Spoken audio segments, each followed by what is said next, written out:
Welcome back, selamat datang dalam video seri Menjawab Islam dalam 5 menit. Pada bagian yang kedua ini kita masih akan membahas bahwa Adam diciptakan menurut gambar dan rupa daripada Allah Subhanahu wa Ta'ala. Pada bagian yang kedua ini kita akan membaca tafsir Ibn Katsir, Quran surah 2 ayat 34. Allah Subhanahu wa Ta'ala menurut tafsir Ibn Katsir adalah samad, yaitu padat seperti batu hitam. Tetapi kalau Adam makhluk yang berongga. Benarkah demikian? Muslim tidak tahu kenapa para malaikat harus sujud menyembah kepada Adam, dan ini adalah perintah Allah dalam Quran surah 2 ayat 34, surah 17 ayat 61, surah 18 ayat 50, dan surah 20 ayat 116. Ketika Allah menciptakan Adam, dia berfirman kepada para malaikat, sujudlah kamu kepada Adam. Maka sujudlah mereka kecuali iblis. Kenapa demikian? Muslim tidak tahu jawabannya teman-teman, karena jawabannya ada di dalam Alkitab kita. Seorang tokoh sufi dan ahli tasawuf, antara lain Al-Halaj, dia berkata seperti ini. Ketika setan diwajibkan bersujud di hadapan Adam karena Adam diciptakan dalam gambar keagungan Allah, hidup, nyata, dan berbicara. Dia menulisnya di dalam kitabnya yang bernama Al-Tawasin, bab 6 ayat yang ke-6. Al-Halaj dalam kitabnya yang bernama Tawasin mengapresiasi dan takjub atas apa yang diperbuat iblis dengan berkata, tidak ada ahli atau penduduk langit atau penduduk surga yang memiliki tauhid murni kepada Allah seperti iblis. Anehnya di dalam Quran dikatakan sujud tidak boleh kepada yang selain Allah, teman-teman. Ini ada di dalam Quran surah Al-Fusilat, surah 41 ayat 37, An-Najm surah 53 ayat 62, dan Al-Hajj surah 22 ayat 77. Sujud hanyalah kepada Allah. Bahkan Muhammad sendiri melarang seseorang untuk sujud kepada orang lainnya, teman-teman. Dia berkata, jika aku boleh memerintahkan seseorang untuk sujud kepada seorang lainnya, maka aku akan memerintahkan seorang istri untuk sujud kepada suaminya. Hal ini dikarenakan salah seorang sahabat Nabi, dia pulang dari Syam katanya, dan dia melihat orang Nasrani dan Yahudi sujud kepada pembesar dan ulama-ulama mereka sebagai tanda penghormatan, maka sahabat ini juga mau sujud di hadapan Nabi Muhammad. Kemudian dia melarangnya, karena Muhammad berkata nggak boleh sujud kepada manusia. Aneh bukan bahwa Allah memerintahkan para malaikat sujud kepada Adam? Dikarenakan Muhammad buta huruf, dia tidak tahu kitab Taurat, kitab Mazmur, dan kitab para nabi sebelumnya, maka dia tidak tahu bahwa kita diciptakan menurut gambar dan rupa Allah, dan apa artinya para malaikat harus sujud menyembah kepada Adam. Tapi kita baca dulu di dalam tafsir Ibnu Katsir tentang Quran surah 2 ayat 34. Apa artinya kenapa Allah menyuruh para malaikat untuk sujud menyembah kepada Adam?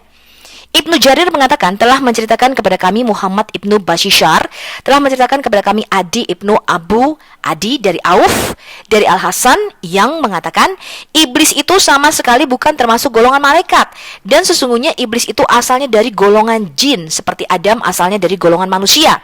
Jadi mereka ini aneh sekali ketika Allah memerintahkan kepada para malaikat sujudlah kamu semua kepada Adam, tapi iblis yang adalah bapaknya jin itu dimarahi karena nggak sujud kepada Adam, padahal iblis bukanlah termasuk golongan malaikat katanya.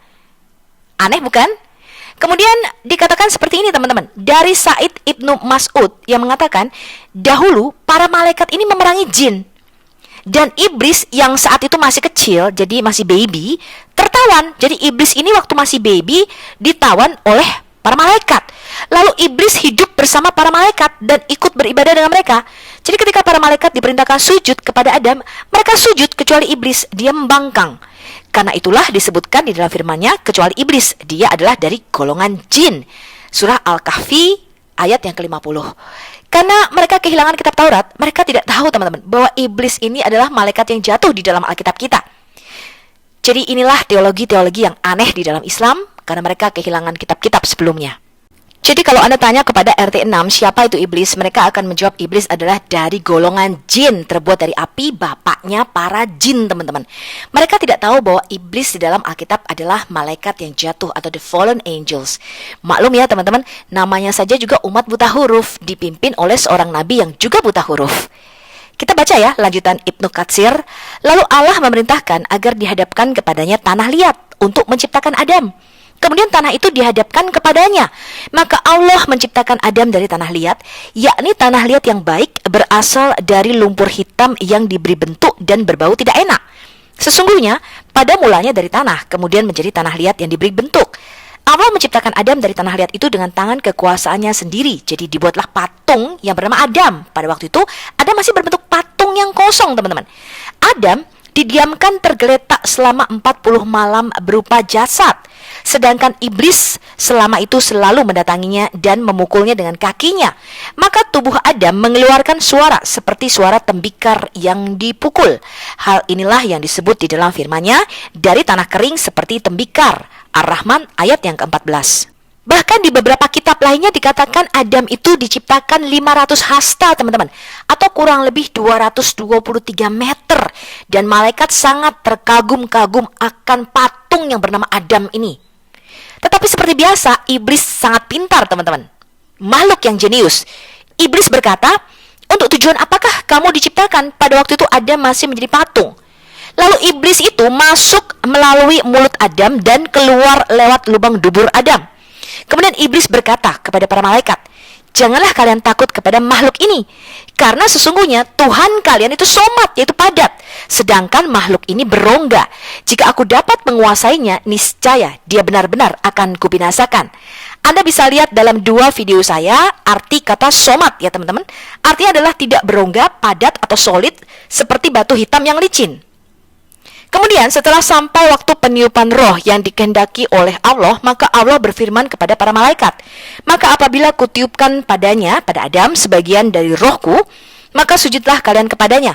Ketika roh mulai ditiupkan padanya dan roh mulai masuk dari kepala Adam, maka Adam bersin, teman-teman. Hacing! Lalu para malaikat berkata, ucapkanlah Alhamdulillah. Maka Adam mengucapkan Alhamdulillah. Jadi Adam ini berbahasa Arab, ya teman-teman. Mungkin inilah asal mulanya kenapa ketika ada orang bersin, kita mengucapkan bless you.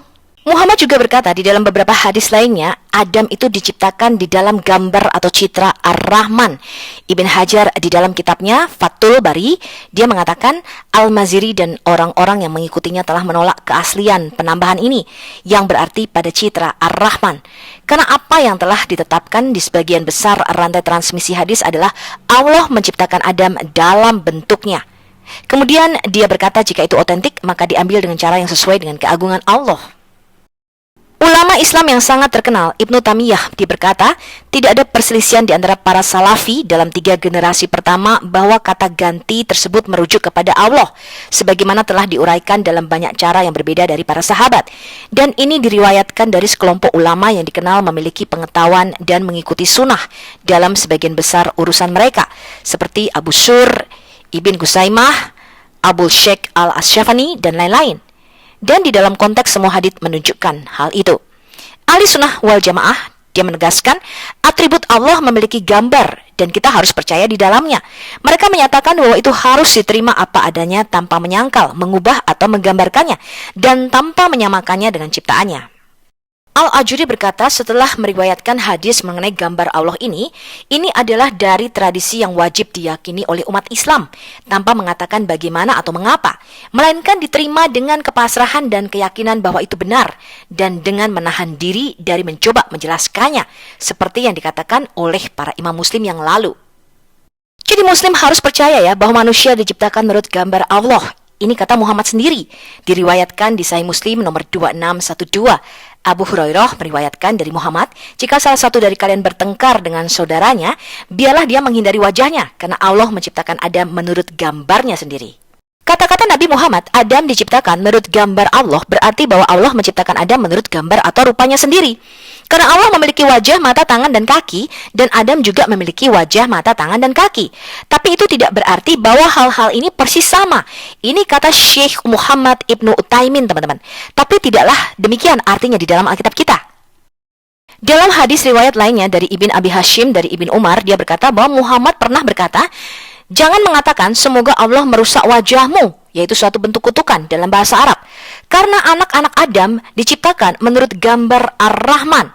Syekh Abdullah ibn Al-Gunaiman, dia berkata, hadis ini sahih dan digolongkan demikian oleh para imam dan oleh Imam Ahmad dan oleh Ishaq ibn Rahawih. Orang-orang yang menggolongkannya doif tidak memiliki dalil kecuali pendapat Ibnu Kusaimah, tetapi orang-orang yang menggolongkannya sahih lebih berilmu daripadanya. Ibnu Abi Hashim juga meriwayatkan dari Abu Hurairah bahwa Muhammad pernah berkata, jika salah satu dari kalian berperang, biarkan dia menghindari wajahnya, karena Allah menciptakan Adam dalam gambar dari wajahnya sendiri. Syekh Al-Albani berkata, isnadnya sahih. Kedua hadis ini menunjukkan bahwa kata ganti pada kalimat menurut gambarnya mengacu kepada Allah Ta'ala. Oke, sampai jumpa pada bagian yang ketiga. Kita akan belajar lebih lanjut mengenai Adam diciptakan menurut gambar Allah Subhanahu wa Ta'ala. Salam.